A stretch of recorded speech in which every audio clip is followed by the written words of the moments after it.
Salamlar.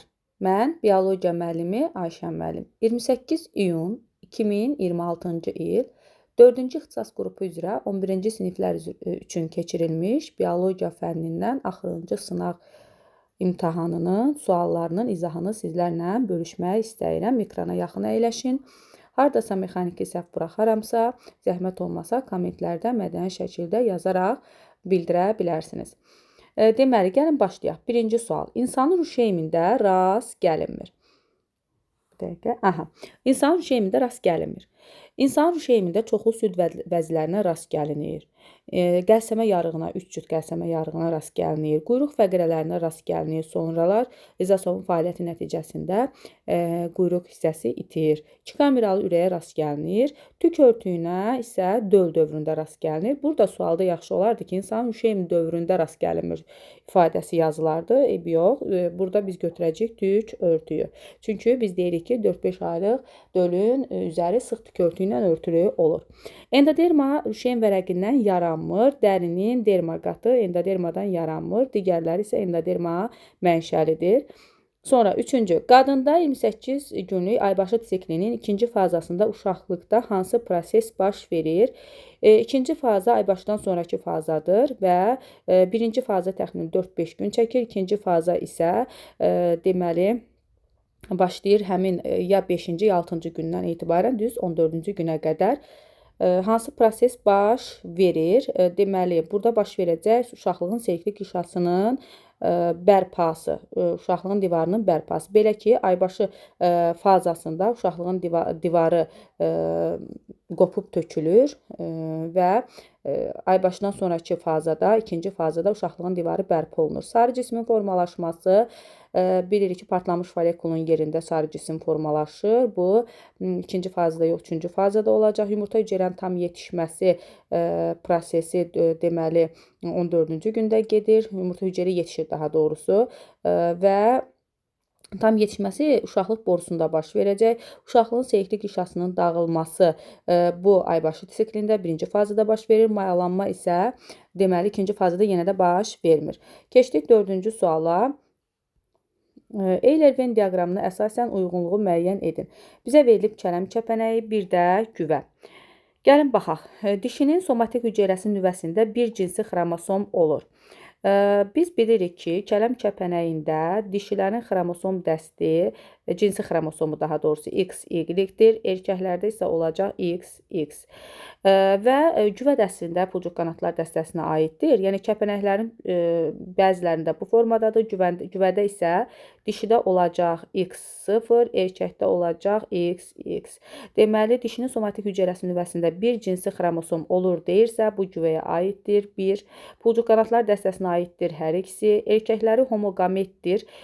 Burada əslində hər ikisində görürük ki, erkəklər homoqametdir. Bu da aiddir 3-ə. Sülfələri yun məhsullarını korlayır. Bu aiddir güvəyə. Dişinin karyotipində Y cinsi xromosom olur. Biz də görürük ki, bu kələm kəpənəyində olur və bu da aiddir bura. Deməli, 1-ə 5, 3-ə 2, 3, 2-yə isə 1, 4 olmaqla cavab olur burada A variantı. Keçək 5-ci suala. Aha. 5-ci sualda nə deyir? Xəstəliklərdən hansına qarşı vaksin vurulmur? Bildiyimiz kimi, vaksin profilaktika məqsədi ilə əvvəlcədən vurulur və vaksin tərkibində hər hansısa bir xəstəliyinin törədicinin zəiflədilmiş və öldürülmüş formaları olur. Deməli, burada olacaq ateroskleroz xəstəliyi, çünki o, arteriya damarlarında xolesterinin, yağa bənzər maddənin toplanması hesabına yaranır. Belə xəstəlik, yəni keçici olmayan xəstəliklər, yoluxucu daha doğrusu olmayan xəstəlikləri qarşı vaksin vurulmur. Ağ planarin sinir hüceyrələrində baş verən mutasiyalar irsən ötürülə bilərmi? Ağ planarin sinir hüceyrəsi somatik hüceyrədir. Somatik hüceyrədə baş verən mutasiyalar yalnız qeyri-cinsi çoxalma zamanı ötürülə bilər. Burada ötürülə bilər cavablarını götürərik. Bilməzləri buradan silək getsin. Ötürülə bilər ona görə ki, ağ planari fragmentasiya yolu ilə çoxalır, yəni bədən hissəsi ilə çoxalır. Onlarda regenerasiya qabiliyyəti o qədər güclüdür ki, planarin bədənini neçə hissəyə bölsək, hər bir hissədən bir yeni planar inkişaf edir. Buna bədənin hissəsi ilə çoxalma deyilir, fragmentasiya ilə çoxalma. 6-da olur B variantı. Maddələrin cansız təbiətdən, baxın, cansızdan canlı təbiətə axınını həyata keçirəcək produsentlər, belə ki, onlar su və mineral maddələrdən üzüm maddələr hazırlayırlar və beləliklə də qida şəbəkəsində və yaxud da qida zəncirində iştirak edirlər. Produsentlərlə də konsumentlər qidalanır. 8-ci suala baxaq. 8-ci sualda deyir, cədvəldə müxtəlif müasir heyvan növlərinin xüsusiyyətləri verilmişdir və verilənlərə əsasən yanlış olanı müəyyən edin. Baxaq, X-ə baxırıq, ağciyər və traxeya. Ağciyər və traxeya tənəffüsü biz bilirik ki, hörümçək kimilərdə var və daxili skeletidə həqiqətən yoxdur. Gəlin indi varianta baxaq. X canlısının ifrazatı həzm sistemi ilə bağlıdır. Bəli, bu proses Malpighi borusu və kloakası olan canlılarda olur. Bu doğrudur əslində, ona görə bunu götürmürük. Sonra X-lə bağlı bir də Y. X və Y ilə bağlı D variantda fikir var, ona görə Y oxuyaq. Qəlsəmə tənəffüsü edir və daxili skeleti yoxdur. Deməli, bu ola bilər, məsəl üçün, boğma ayaqlardan xərçənglər ola bilər. Əgər xərçənglər olarsa, D variantında X və Y canlısı eyni tipə aid ola bilər, fikri doğrudur. Çünki X hörümçək kimlər, Y-də xərçəng kimlər sinifi olsa, boğma ayaqlar tipinə aiddir. Ancaq təkcə xərçəng yox, biz burada fikirləşə bilərdik, mollyusklardan fikirləşə bilərdik və yaxud da həlqəvi qurdlardan qum qurdunu fikirləşə bilərdik. Qəlsəmə tənəffüsü var, daxili skeleti yoxdur. Keçdik, indi K canlısı və Z canlısına baxaq. Birinci Z-ə baxaq. Qəlsəmə tənəffüs edir və daxili skeleti var. Deməli, bu, məsələn, balıqları götürə bilərik ki, onlarda da borulu sinir sistemidir. Çünki xordalarda borulu sinir sistemi olur. Bunu da götürmürük. Çünki bizə səhv fikir istəyir. Ağciyər və dəri tənəffüsü suda qurda yaşayanlarda olur. Onların qabırğarası əzələləri olmur. Bu doğru fikirdir. Lakin onlarda natamam arakəsmə olur fikri yanlış fikirdir. Çünki onlarda iki qulaqçıq, suda qurda yaşayanlarda bir mədəcik var və mədəcikdə arakəsmə, natamam arakəsmə yoxdur. Bu fikir əksər sürünənlər üçün xarakterikdir. Deməli, burada 8 suala baxdıq və keçək növbəti 9-cu suala. Palıd yarpağının daxili quruluşunu göstərilən hansı hissələrin hüceyrələrində fotosintez prosesi baş verir? Bildiyimiz kimi, burada L-lə göstərilən hissə sütunvari toxumanın hüceyrələridir. M-lə göstərilən hissə süngərvari toxumanın hüceyrələridir. Deməli, L və M mütləq olacaq. Ona görə C variantı, Y variantı, D variantını atırıq. Çünki L və M iki variantda var, A və B variantında. Düşünürəm ki, K ilə üst dəriciyi, N ilə alt dəriciyi göstərir və alt dəricikdə də burada biz ağıcıqları görürük. Dəriciyin əksər hüceyrələri şəffafdır, lakin ağıcığı örtən qapayıcı hüceyrələrsə yaşıl rəngli hüceyrələrdir, xlorofilə malikdir. Orada fotosintez gedir və burada alt dəricik palıd bitkisi olduğu üçün alt dəricikdə ağıcıqlar olur və ağıcıqları qapayan hüceyrələrdə də xlorofil pigmenti var və fotosintez gedər. Ona görə L, M, N düşünürəm ki, B variantı doğrudur. 10-cu sual. Somatik hüceyrəsinin bir nüvəsində cinsi xromosomun homoloji cütünə rast gəlinər. Cinsi xromosomun homoloji cütünə rast gəlinir harda? Əslində, tez bir zamanda video qısa olsun deyə çalışıram tez-tez izah edim. Gəlin baxaq, Down sindromunda oğlan, deməli, daha onlarda 47 xromosom olur. Autosom xromosomlarının sayındadır. Artıqlıq 21-ci cütdə deməli 3 xromosom olur. 45 üstə gələ XY. Burada görürük ki, cinsi xromosomların homoloji cütü yoxdur. Lejen sindromunda, Lejen sindromu və yaxud da pişik çığırtısı burada 5-ci xromosom hissəsinin itkisi ilə bağlıdır. Oğlandırsa onda da XY-dir onsuzda. Yəni 2N bərabərdir 44 üstə gələ XY-dir. Çünki xromosom hissəsi itir, xromosom itmir. Orada da homoloji cüt yoxdur. Klinefelter sindromunda isə 2N bərabərdir 44 üstə gələ XXY-dir. Və burada XX-lər homoloji xromosom cütü yaradır. Ona görə də burada cavab olacaq elə C variantı. Sonra böyrəyin struktur vahidi təbii ki, nefrondur. Bu rahat sualdır, asan sualdır. Gəlin baxaq 12-ci suala. Doğru kəşfmələri müəyyən edin. Gəlin doğru kəşfmələri müəyyən edək.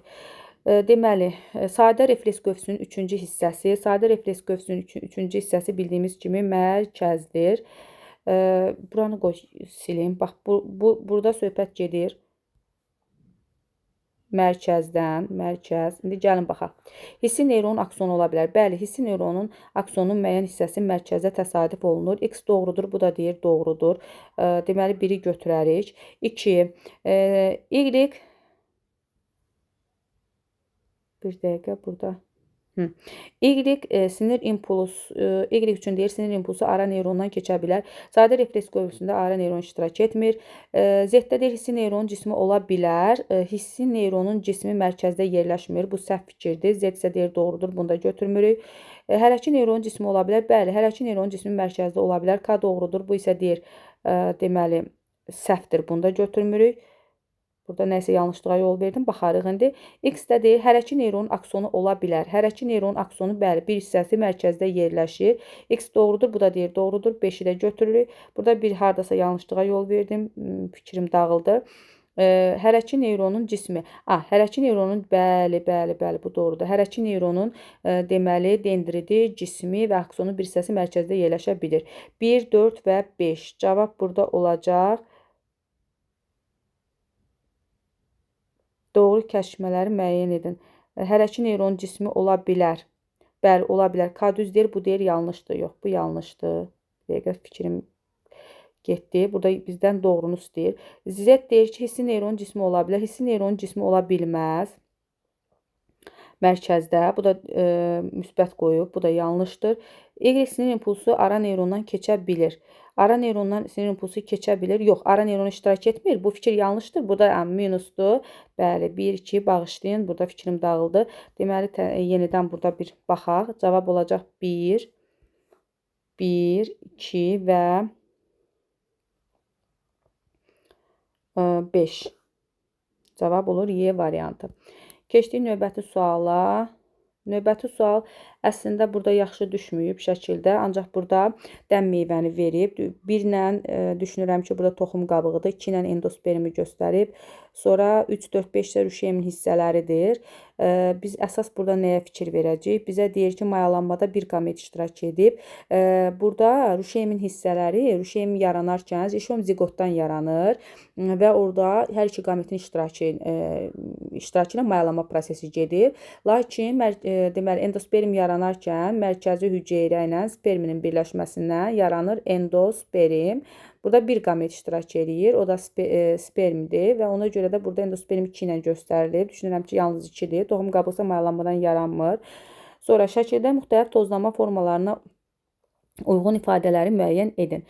1-də öz-özünə tozlanma, 2-də isə çarpaz tozlanma göstərmişdir. Çiçəyin əsas orqanları, yəni erkəkcik və dişicik eyni vaxtda yetişir. Təbii ki, öz-özünə tozlanma zamanı. Acı, paxla və lobya bitkiləri də öz-özünə tozlanır. İkievli bitkilərdə gedə bilər. Təbii ki, ikievli bitkidirsə, erkəkcik və dişicik ayrı-ayrı bitkilər üzərindədir. Orada təbii ki, çarpaz tozlanma getməlidir.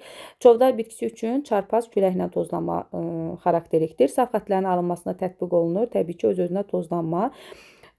Deməli, burada 1-ə aiddir 1, 2, 5, 2-ə aiddir 3, 4. Cavab olur C variantı. Keçdik DNT ilə bağlı sual. DNT molekulunu əmələ gətirən nukleotitin rəqəmlə göstərilmiş hissələri üçün doğru ifadələri müəyyən edin. Gəlin baxaq. Deməli, istəyirəm birinci başlayam. Bax buradan. Bu 5 karbonluq karbohidratdır, pentozadır və bu aiddir monosaxaridlərə. Şirindir, suda yaxşı həll olunur. Dezoksiribozadır. Ona görə burada 2 cavabı səhvdir. Burada deyir, disaxaridlərə aiddir. Eyni zamanda tərkibində azot elementi var, daxildir ifadəsi də səhvdir. Çünki karbohidratların tərkibində karbon, hidrogen və oksigen elementləri olur. Gəlin baxaq. Deməli, 2 ilə 3-ü çıxdıq. 1, 4 və 5. Sonra 3 ilə verilib bizdə ortofosfat turşu qalığı. Görək 3 üçün nə deyir? Tərkibinə görə nukleotidlərin müxtəlif növlərində fərqlənmir. Bəli, bu düzdür. Müxtəlif növlərdə ortofosfat turşusu fərqlənməz. Deməli, cavabımızda 5 vardır. 2, 3 olan variantları, buradan 2 variantı olanları silirəm. Burada hətta 3 də var.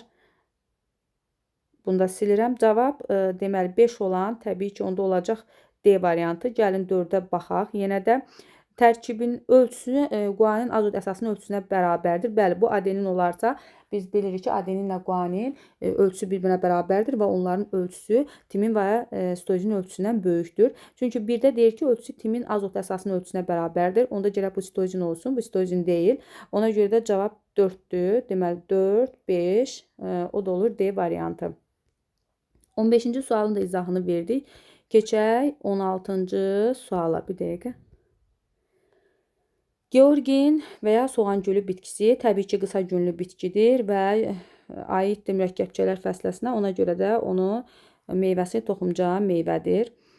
Sonra keçdik. Yaşıl quş mamırının yetkin fərdində nəsil növbələşməsi baş vermirsə, biz bilirik ki, nəsil növbələşməsi baş vermirsə, söhbət erkək quş mamırından gedir, erkək fərddən gedir. Cinsiyyət hüceyrələri qamçılıdır, bəli, spermatozoiddir, bir düzdür. Allergen cütünə rast gəlinir. Xeyr, mamırda yetkin bitkin xromosom dəsti N-dir, haploiddir. Ona görə allergen gen cütünə rast gəlinmir. Çünki erkək bitkinin üzərində 2N xromosom dəstli hüceyrə yoxdur. Hüceyrələrində meyoz bölünmə getmir. Meyoz bölünmə nəticəsində yalnız sporlar əmələ gəlir. O da erkək bitkinin üzərində əmələ gəlmir. Ona görə bu da düzdür. Bilavasitə protaldan inkişaf edir. Ümumiyyətlə protal mamırlar üçün xarakterik deyil. Bu da səhvdir. Burada cavab olacaq 1 və 3 Y variantı. Şirin su hidrasının şəkildə rəqəmlə göstərilmiş hansı hüceyrələri cinsi hüceyrələr əmələ gətirə bilər? Bildiyimiz kimi hidrada bitkilərin törədici toxuma hüceyrələri kimi funksiyası ona uyğun olan aralıq hüceyrələr yerləşir. Burada 5-6 ümumiyyətlə bu hissə, bu göstərdiyim hissə endoderma qatıdır. Bu isə ektoderma qatıdır.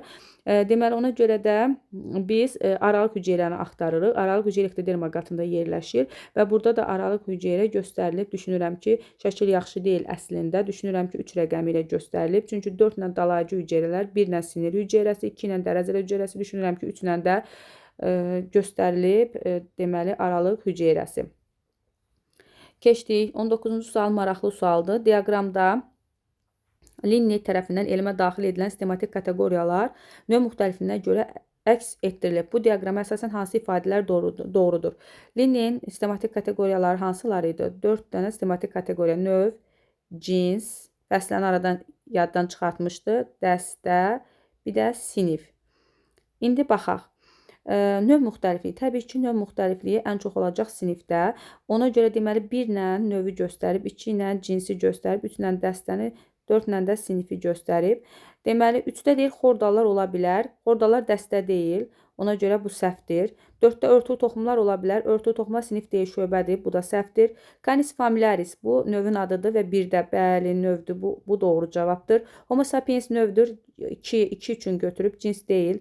Homo desəydi götürə bilərdi. Bu da səhvdir. Hominidlər fəsilədir. Fəsilə burada yox idi, ümumiyyətlə sildi. Deməli, cavab oldu C variantı. Keçdik. 20-ci sual. İnsanda səs siqnallarının ötürülməsində iştirak etmir. Burada təbii ki, eşitmə borusu və ya Yevstaxı borusu olacaq. Çünki o birbaşa eşitmədə rol oynamır. O sadəcə təbil pərdəsinin hər iki tərəfində təzyiq fərqini aradan qaldırır. 21. Orqanlara aid hansı ifadələr doğrudur? K ilə verilmişdir qaraciyər, M ilə verilmişdir mədə, F ilə verilmişdir nazik bağırsaq. İndi gəlin baxaq. K qida maddələri ilə zəngin qan K-ya gəlir. Bəli, deməli bağırsaqdan qida maddələri zəngin qan birinci gələcək qaraciyərə. Bu doğru fikirdir. Selulozanın parçalanması gedəcək bakterial parçalanmadır. Yoğun bağırsaqda, yəni yoğun bağırsağın soluqcana bənzər çıxıntısında. Bu da M-i göstərib, deməli, mədəni, bu da səhv fikirdir. F səthinin sahəsi ən böyükdür. Bəli, orada xovlar var. F çünki nazik bağırsaqdır.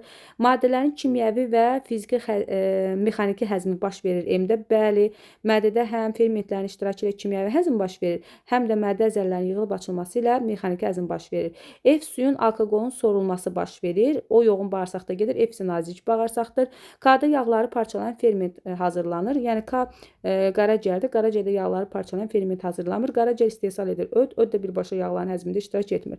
Deməli, burada cavab 1, 3 və 4 olacaq Y variantı. Keçdik 22-ci suala. 22-ci sual maraqlı sualdır. X, Y və Z hüceyrə strukturları üçün hansı fikirlər doğrudur? Deməli, X hüceyrə strukturu hüceyrədə karbon qazının miqdarını artırır, oksigenin miqdarını artırına minus qoyub, amin tuşlansın. Aha, bu olacaq mitoxondri. Deməli, bizdə X olacaq mitoxondri, çünki hüceyrə daxili tənəffüsü həyata keçirir.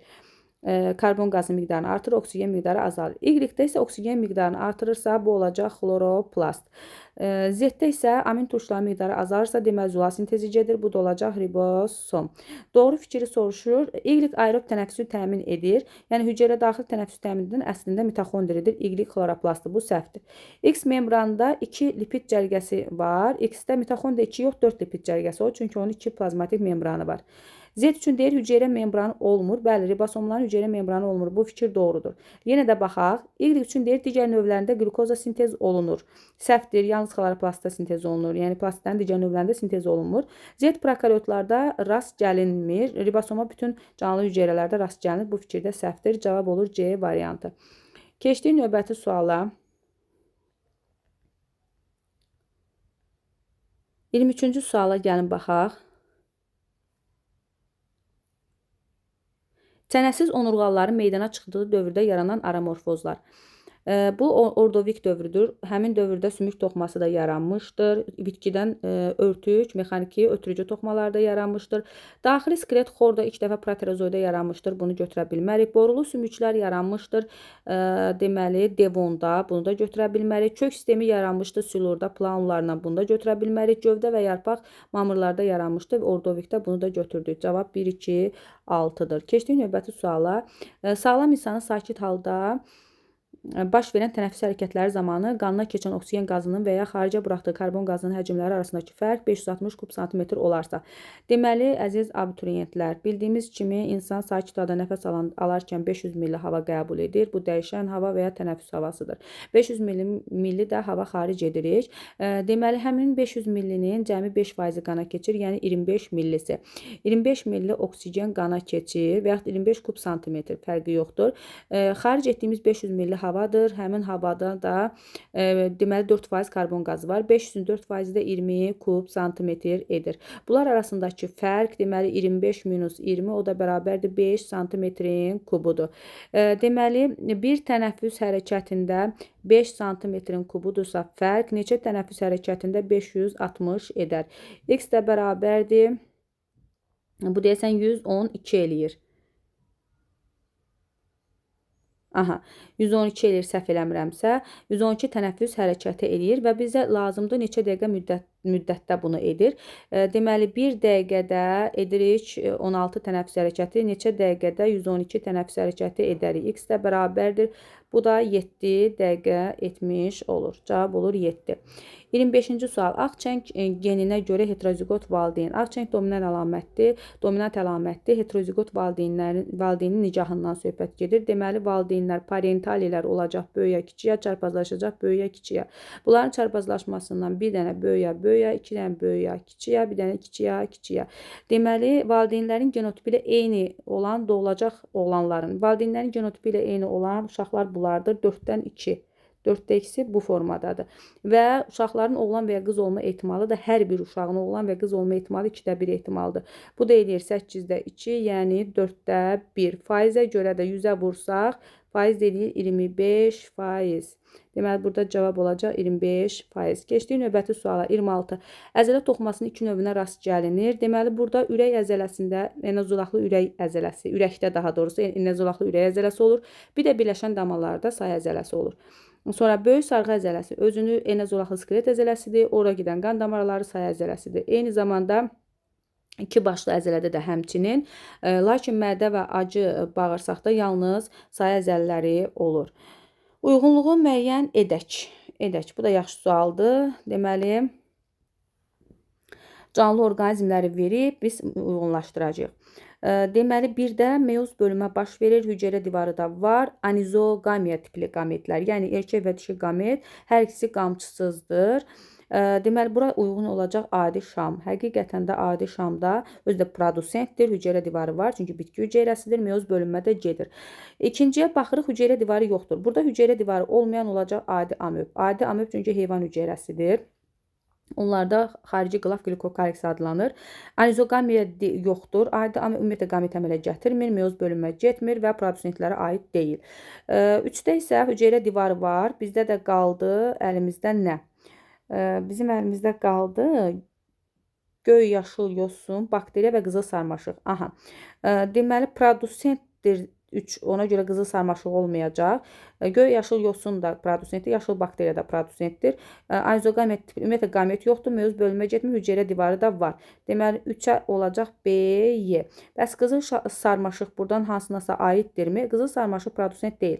Bir dənə deyil 2-dədir. Orada da hüceyrə divarının olmasına minus qoyulub. Qızıl sarmaşıq bitki olduğu üçün o da hüceyrə divarı olmalıdır. Deməli, cavab elə bu formada qalacaq. Keçdik növbəti suala, situasiyalarımıza da baxaq və yekunlaşdıraq. A vitamini çatışmazlığı. Bir dəqiqə. Aha, A vitamini çatışmazlığına bağlı uşaqlarda ölüm riskini azaltmaq üçün ilk dəfə 1991-ci ildə Ingo Patrigus və əməkdaşları beta-kerotin maddəsi ilə zəngin qızıl düyü sortunu yetişdirmək üçün nərgiz və xromosom sayı 20 olan qarğıdalı bitkisinin genlərindən istifadə etdilər. Beta-kerotin maddəsinin A vitaminine çevrilməsi nəticəsində əmələ gələn qızıl düyü sortunda A vitamini miqdarı qarğıdalı bitkisinə 2 dəfə çox olmuşdur. Aha, indi gəlin baxaq. 100 qram qarğıdalı bitkisinə A vitamini miqdarı 20 mg olarsa, həmin miqdarda qızıl düyü sortunda bunu aha, biz axı burada dedik ki, 2 dəfə artırdı. Bu formada transgenezdən sonra genlərindən istifadə edildi və A vitamini miqdarı qarğıdalı bitkisindən 2 dəfə çox oldu.